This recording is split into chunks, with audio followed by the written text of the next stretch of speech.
നമ്മളുടെ ഇന്നത്തെ ജനറേഷനിലുള്ള ആക്ടേഴ്സിൽ എടുക്കുകയാണെങ്കിൽ ഒരുപാട് ടാലന്റഡ് ആയിട്ടുള്ള ആക്ടേഴ്സ് ഉണ്ട്. ആ ആക്ടേഴ്സിന്റെ ഇടയ്ക്ക് കുറച്ച് എഫേർട്ട് എടുക്കുന്ന ഒരു ആക്ടറാണ് ടോവിനോ തോമസ്. അതിപ്പോൾ എത്ര ചെറിയ സിനിമയായാലും എത്ര വലിയ സിനിമയായാലും എടുക്കുന്ന ഒരു എഫേർട്ട് നമുക്ക് വിസിബിളി കാണാൻ പറ്റും. ലോകയിൽ ഇപ്പം ഒരു ചെറിയ ഇതിലാണ് നമ്മൾ കണ്ടിട്ടുള്ളത്. പക്ഷേ ARM ഇപ്പോൾ ഒരു വന്ന് ഫ്ലോപ്പ് ആയി പോയിട്ടുള്ള ഫിലിമുണ്ട് നടികർ. ആ ഒരു സിനിമയ്ക്കകത്ത് പോലും ടോവിനോ എന്ന ആക്ടർ എടുത്തിക്കുന്ന എഫേർട്ട് അല്ലെങ്കിൽ ആ ഒരു അപ്പിയറൻസിന്റെ കാര്യത്തിലായിട്ടും എടുത്തിക്കുന്ന ഒരു യുണീക്ക് ആയിട്ടുള്ള ഒരു ഐഡന്റിറ്റി ക്രിയേറ്റ് ചെയ്ത് കൊടുക്കുന്ന ഒരു ആക്ടറും കൂടിയാണ് ടോവിനോ തോമസ്. അത്തരത്തിലുള്ള ഒരു ഡെഡിക്കേറ്റഡ് ആയിട്ടുള്ള ഒരു ആക്ടർ നമ്മളുടെ ലോക എന്ന യൂണിവേഴ്സിനകത്ത് 389 അല്ലെങ്കിൽ 390 ചാത്തന്മാരുടെയും ക്യാരക്ടേഴ്സ് ചെയ്യാൻ വേണ്ടിയിട്ട് അവർ ചൂസ് ചെയ്ത ആക്ടർ എന്ന് പറയുന്നത് റൈറ്റ് ആയിട്ടുള്ള ഒരു ആക്ടറാണ്. ഇനി ഓരോ ചാപ്റ്ററുകൾ വരുന്ന സമയത്തും നമുക്ക് ഓരോ ചാത്തനെയായിട്ട് എവിടെയെങ്കിലുമൊക്കെ കാണാൻ പറ്റും. ഡിഫറെന്റ് ആയിട്ടുള്ള ഗെറ്റപ്പിൽ നമ്മളിപ്പോൾ ഒരിക്കൽ കണ്ട ചാത്തനായിരിക്കില്ല ഇപ്പൊ നമ്മൾ കണ്ട മൈക്കിൾ ചാത്തനല്ല ചേട്ടൻ ചാത്തനായിട്ട് വരുന്നത്. ഈ രണ്ട് ചാത്തന്മാരും തമ്മിൽ നമ്മൾ നോക്കുന്ന സമയത്ത് ഒരു ബന്ധവും ഇല്ല. ഡിഫറെന്റ് ലുക്കിൽ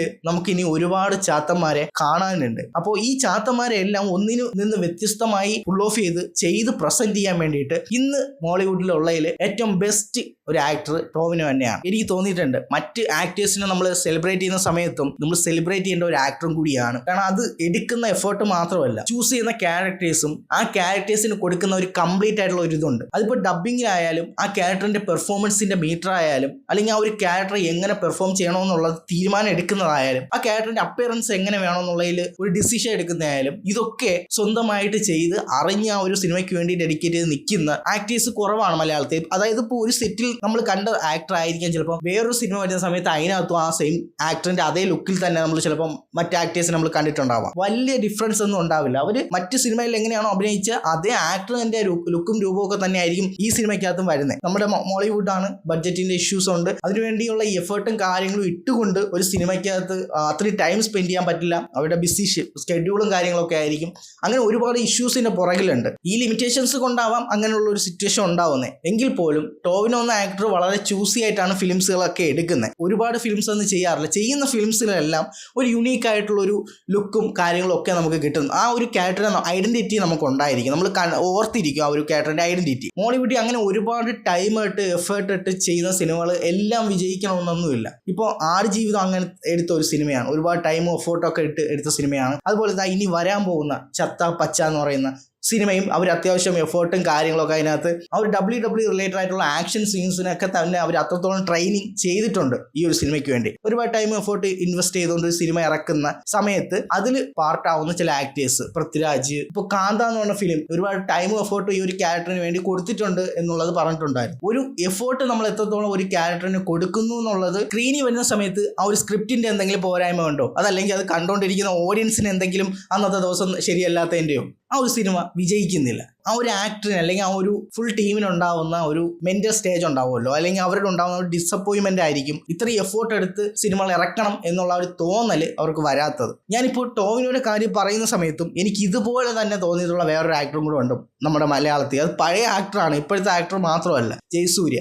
ഇനി വരാൻ പോകുന്ന കത്തനാരും അത്തരത്തിലുള്ള ഒരു സിനിമയാണ്. ഡിഫറെന്റ് ആയിട്ടുള്ള റോൾ. ഇപ്പോൾ വെള്ളം എന്നൊക്കെ പറഞ്ഞ സിനിമയൊക്കെ എടുത്ത് നോക്കിക്കഴിഞ്ഞാൽ എന്ത് കിടിലായിട്ട് ആക്ട് ചെയ്യുന്ന ഒരു ആക്ടറാണ്. പക്ഷേ കത്തനാരുന്ന ഫിലിമിന് വേണ്ടി ഇപ്പോൾ ഏകദേശം ഒരുപാട് ടൈം അതിനു വേണ്ടി കൊടുത്തിട്ടുണ്ട്. അത് ആ രീതിയിൽ ബോക്സ് ഓഫീസിൽ ആ ഒരു ഹിറ്റ് അടിച്ചാൽ ഫുൾ ഇതായിട്ട് വരണം. ആ ഒരു ഇൻഡസ്ട്രിയെ ഫുള്ളായിട്ട് അപ്ലിഫ്റ്റ് ചെയ്യാൻ ഇതിന് പറ്റണം. ആ ഒരു രീതിയിലുള്ള റിസൾട്ട് നമ്മൾ ഉണ്ടാക്കി കൊടുക്കണം. എങ്കിലേ അങ്ങനെയുള്ള സിനിമകൾ നമുക്ക് ഇനിയും വരുള്ളൂ. ഒരു കണ്ടന്റ് നമുക്ക് വൈറലാക്കാൻ വേണ്ടി ചെയ്യുന്നതും ഒരു കണ്ടന്റ് പിന്നെയും സംസാരിക്കണം എന്ന രീതിയിൽ ചെയ്യുന്നതും നമ്മളെ സോഷ്യൽ മീഡിയയിലെ ജസ്റ്റ് എടുത്താൽ മാത്രം മതി. ജസ്റ്റ് എന്തെങ്കിലും ഒരു നെഗറ്റീവ് ഇമ്പാക്റ്റ് ഉണ്ടാകുന്ന ഒരു കാര്യം ഒരു വാക്കുകൊണ്ട് പറഞ്ഞ് നമ്മളൊരു വീഡിയോ ഇട്ടാൽ മതി. അത് നിമിഷ നേരം കൊണ്ട് വൈറലാവും. അതിൻ്റെ ആയുസ് ഒരു കുറച്ച് സമയമേ ഉണ്ടാവുള്ളൂ. ഒരു സർക്കിൾ കഴിയുമ്പോൾ ആ ഒരു പരിപാടി തീരും. എന്നാൽ നമ്മൾ ആ ഒരു വീഡിയോ കാലങ്ങൾ കഴിയുമ്പോഴും ആൾക്കാർ ഇത് കണ്ടിട്ട് ആ ഒരു ആളിനെ കുറിച്ച് അല്ലെങ്കിൽ ആ ഒരു ക്രിയേറ്ററിനെ കുറിച്ച് പറയണം അല്ലെങ്കിൽ സംസാരിക്കണം എന്നുണ്ടെങ്കിൽ, നല്ലത് സംസാരിക്കണം എന്നുണ്ടെങ്കിൽ ആ ഒരു കണ്ടന്റ് അത്രയും നേരം നമ്മൾ ആലോചിച്ച് കാര്യങ്ങൾ തീരുമാനം എടുത്ത് ചെയ്യേണ്ടതാണ്. അതിനകത്ത് എന്തെങ്കിലും വേണം അങ്ങനത്തെ ഒരു കാര്യം. അതിന് നമുക്ക് ഒരുപാട് സമയവും ഒരുപാട് അറിവും അതിനകത്ത് വേണം. എങ്കിലേ അങ്ങനത്തെ ഒരു കണ്ടന്റ് ചെയ്യാൻ പറ്റും. ഞാൻ നേരത്തെ പറഞ്ഞ വൈറൽ സിനിമകളുടെ കൂട്ടത്തിൽ വേണമെങ്കിൽ നമുക്ക് നമ്മുടെ ബോളിവുഡ് സിനിമകൾ, ബോളിവുഡ് ഹിന്ദി ഫിലിംസുകൾ നമുക്ക് ഉൾപ്പെടുത്താം. അവർക്ക് കണ്ടന്റ് ഒന്നുമല്ല പ്രധാനം, വൈറൽ, ബിസിനസ്. ഈ ഒരു രണ്ട് കാര്യങ്ങൾ മാത്രമേ അവർ മുമ്പിലെടുത്ത് വയ്ക്കൂ. അതിനു വേണ്ടിയുള്ള പ്രസന്റേഷനും എല്ലാം അവർ അതിനകത്ത് കൊടുക്കും.